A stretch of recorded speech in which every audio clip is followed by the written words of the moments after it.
when they are covering the protests. What about some of the challenges you've noted over time that journalists are facing, challenges or issues that you've seen journalists are facing in the profession? Yes, journalists actually they face a lot of challenges, and sometimes we argue that sometimes we have the power of the pen, the camera, and the mic, but we hardly talk about our issues. So issue number one, journalists are just like other workers. We are suffering from the issues of contracts. There are so many journalists working in different media houses who do not have contracts. Some of them can't even remember the last time they were paid. I've always said that sometimes they are journalists, sometimes they are hired through a phone call, they are paid through a mobile money transfer, then they are fired through an SMS. So those are some of the challenges that we've seen journalists are also working with. But of course, we've also had digital disruption that also requires that journalists again have to go back to school, get their skills, and also do a reskilling so that they're able to adapt to the changing environment. So those are the challenges that journalism is a fast-moving profession, that it also requires journalists also to be fast in whatever they are doing, actually to increase their pace so that they are always ahead of the technology, so that when the technology comes, it doesn't actually go away with their jobs, like what we've seen. Actually, what we are currently experiencing right now, that probably we did not act fast enough to ensure that we are ahead of the technology so that some of our jobs can be saved, because right now job security in the media sector is not guaranteed.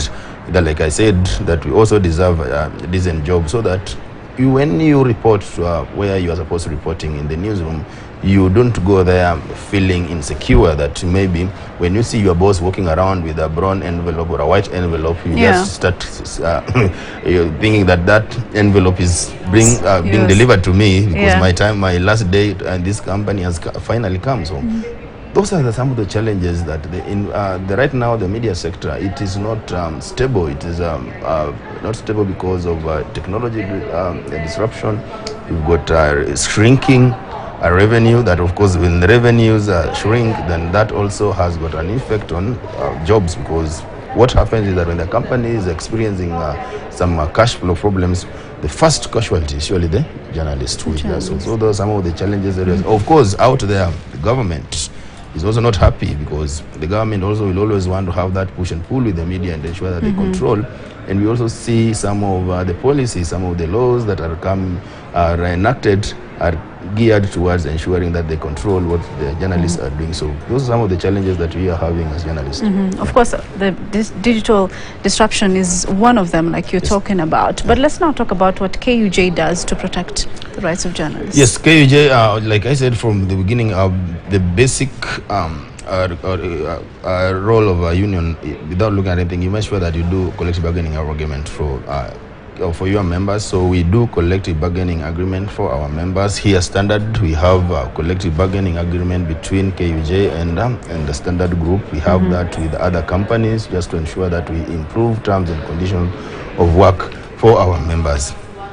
Two, we've got the role of advocacy, just to ensure that we advocate for the rights of journalists, because now we are operating in a bigger space, not only for the members, but also for journalists who are operating in this country, so that they are able to work in an environment that actually is conducive. Number three, we offer legal protection to journalists. At the moment, KUJ is offering free legal service to any journalist who is facing these challenges in court. We've helped journalists, represented them in court at no cost, at our cost, because we are partnering with other partners, just to ensure that no journalist should be jailed because the journalist could not able to access the legal fee or legal support or legal aid. So we are doing that. Also, we lobby, because unions are supposed to lobby the government when the policies are being enacted. And we've done that. We lobbied very well when the Media Council Act was being developed and to eventual enactment in 2013. When we are not happy with some of the sections, we end up in court and we got a redress. So also to ensure that we have the environment where all of us feel safe, we lobby policy enactment so that we have policies that can help the industry. And also just to engage different stakeholders within the media industry, just to have time also to discuss some of these issues, because if we do not create that platform, like what we do, like I said, that when we issued some warning there that it's not going to business as usual. KUJ, of course, provided the platform, invited other media stakeholders in Manzoni. We sat down, discussed all the challenges, agreed that these are the challenges, yes, but are we just going to whine and lament? No, we must also come up with the proposals on how we can address these challenges. And also we were able to come up with the both proposals that are inwards looking and outwards looking, so that we are able to collectively support and protect the rights of journalists. Right. Away from journalists now, how is the welfare or even KOTU, safeguarding rights of other workers?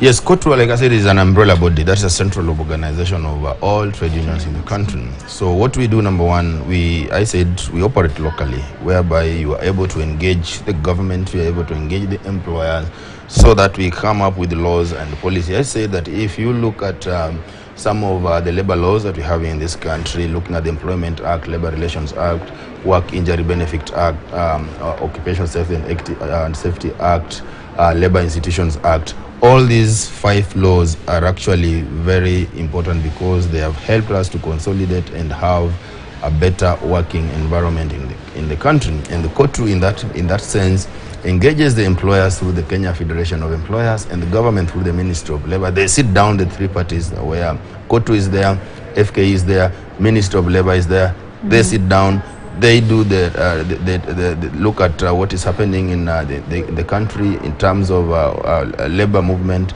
They make decisions, and these decisions are actually enacted in place of policies.